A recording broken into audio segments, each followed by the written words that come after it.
Welcome to the Salmon Runs YouTube. Enjoy the video.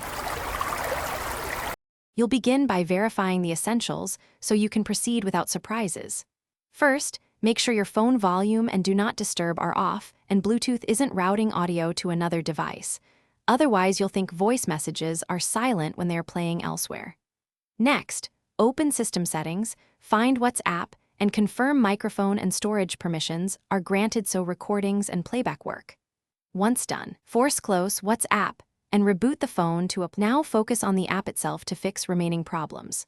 First, update WhatsApp to the latest version because playback bugs are often patched.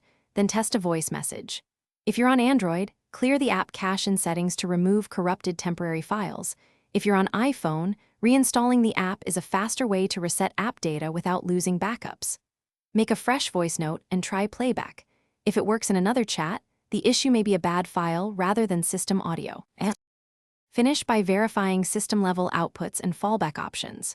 You should test playback through the earpiece and loudspeaker and toggle between them while the voice note plays, because WhatsApp sometimes sticks to the wrong output. Make sure your phone OS is updated, and if network or permission issues persist, reset network settings. As a last resort, export the voice file from the chat and open it in another media player to determine whether the file itself is corrupted. If it plays externally, reinstall WhatsApp or restore from a recent backup.